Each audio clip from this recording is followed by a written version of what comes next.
going to take this stuff and I'm going to inject it into these voids, fill it right up all the way across to this one and maybe halfway here,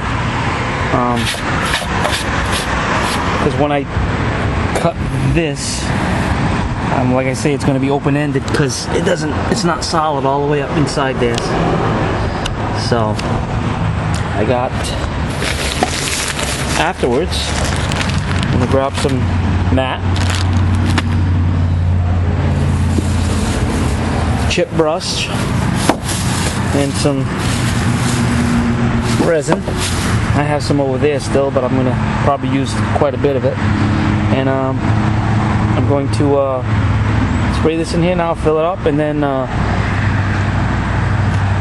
let it set up a bit, let it do its thing, and then I'll come back and cut the top, and then I have something to put my mat up against and fill. So we're going to do that, and I will bring you back when I'm injecting some spray foam. Alright, back in a bit. Okay.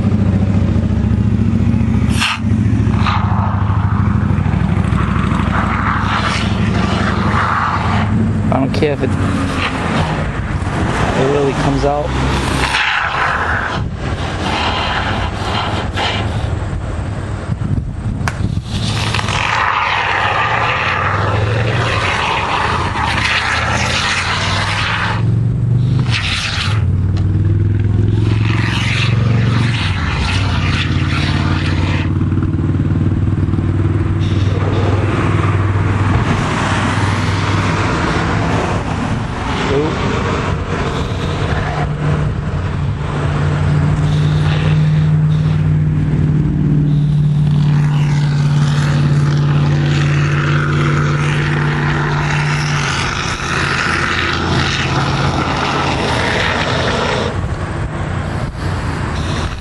This is just an experiment, guys. This might be a total complete failure. I don't know, but I have to try it.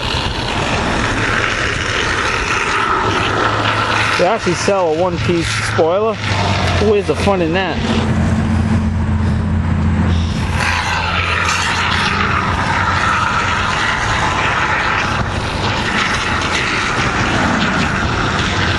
Where is the fun in that?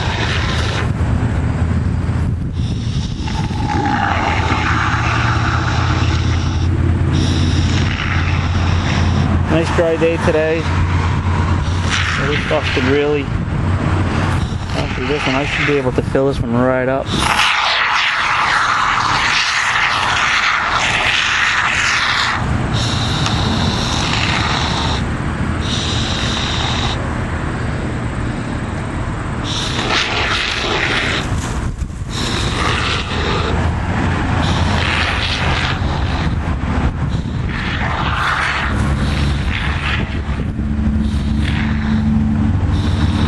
I really want this one filled up. These ends, because they're going to be a motorcycle. They're going to be essentially the back sides of these are going to be smooth. So I'm going to fill them up. Alright, enough of that. 2 minutes of me putting foam inside a bloody spoiler. Alright, back in a bit.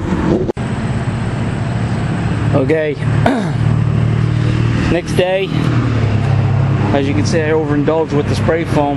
What had happened was it just blew out everywhere. It was horrible. It was like this far out, and I had to actually peel the stuff that was hardened up, and all this lower stuff was still wet and tacky. So what I did is I just left it overnight, and it appears to be structurally sound now, so I think it's all set up inside. So what I'm gonna do now is grind this down, cut this down here, get this because it's got a little bit of a bulge. I want to keep this flat with this lip here where it bolts onto the deck. Same applies here. This one's out a little bit further than what it should be, and I'm just going to grab a my right angle grinder with my little abrasive discs and just smoothing this out a bit. Then I'm going to grab a tape measure. Yes, I do know how to measure. And I'm going to measure down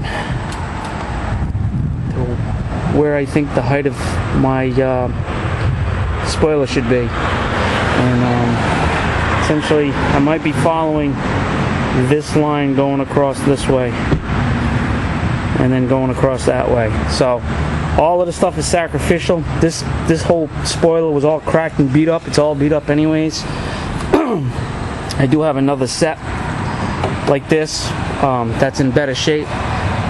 If need be, I'll put it on, but I'm not looking for that look on this car. I want the lower spoiler, the lower rise, and I was pricing them out of Classic, and they're a ton of money, and I don't want to do that. Right? I just want to try see if this works, and if it does, it'd be cool. So, battery box is in primer. I got some red oxide on that thing. For some odd reason, without the fan, things seem to rust up in this garage. With the fan, I don't get any rust issues. I don't know if there's just humidity coming up from the concrete below, and but if I get air movement, I'm fine. But I was tired of just constantly taking the rust off of this battery box, and so I just put some red oxide on there now. Probably going to end up sanding it all off because I do have to fill these seams. Oh, really close zoom in. See this right here? You can see the welds, and you can see the deep scratches. I'm not going to go super crazy with it, but I at least get the top somewhat nice. And the webbing is all hand filed, cleaned up as best as I could. And this is a couple of snots right here that I'm going to have to get inside there and do that. This part of this will be towards the front of the car inside the trunk. So essentially you're going to see this back webbing, this side webbing, and the top webbing.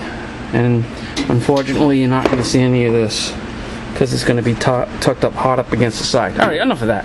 So we're not working on battery boxes today. We're trying to see if we can destroy a spoiler. So I'm going to grab some tape. Tape. I'll grab some of the green stuff. This blue fine line stuff, really expensive. I don't want to waste that. That's for pinstriping. It's going to be for the flames. Alright, I'm going to grab some tape, some measurements, and I'll be back in a bit. Okay, all marked out. Seems like the line's a little bit wobbly, but I don't know. Seems like it kind of flattens out here. Well, that's all going to be filled. What I did was I took a speed square, I marked off 3.5 inches, that's what I want, and I just scribed along the contour of that. So everything to the outside of the green will be cut. And then afterwards, I'm not very ambidextrous here. We're going to essentially round this off like that, or a little bit more. Something along the lines of that, on the edges there. And someone had mentioned this also. I think he thought I was going to leave the ends on, and since I glued it all together, when I would bring the trunk lid down, that these would hit the quarters, but that's not going to be the case. It was a good point though, because if I was to do that look, I would have been screwed because I didn't allow for the spacing between the fins here. I would have had to put a filler strip in to accommodate the spacing, and but I'm not doing that. I'm essentially cutting this out. And he is right though, I do have to relieve this a little bit more than what the actual trunk lid is to allow for bounce of the trunk on the weather stripping. They do bounce. There's a little bit of movement there, so all I'll do is I'll relieve this back a little bit higher than what this is, so it actually, when it's floating over the top of the rear quarter, it's not going to be abrading the paint and banging around. So thanks for that, for the heads up. That's why I love the garage game. People see things and they pick up on stuff and they lend their advice. It's all cool. Alright, so I'm going to put a cutting wheel on the grinder, and I'm going to zip this off and I'm going into surgery. Alright, pre-op's all set. Okay, post-op. This is essentially what I was looking for. It's a little thick in the back. I might have to do something with that. Maybe it's going to come up a little higher when I build it up. Then I can taper it. But and then I got to fill these sides in. But that's essentially what I'm trying to achieve here. Is this look. It's low. It's a low profile spoiler. It's not as big as the old 3-piece. Well, it was a 3-piece, but so when we take it, hopefully I don't drop it. I lost my key hold here. This thing is tough to do this one-handed. Okay. As I lift it up, the whole thing comes up like that. See? I got all that foam in there. I gotta grind out. That's why it's not sitting flush. And I gotta patch this up. But that's what I'm looking for, guys. So I gotta strip it down, get all the paint off of it, and there's the operating table. I gotta strip it down, get all the paint off of it, and then I gotta stop taking the fiberglass mat. Sorry for the shaky cam. And I'm gonna lay this over the top of this, in here like this.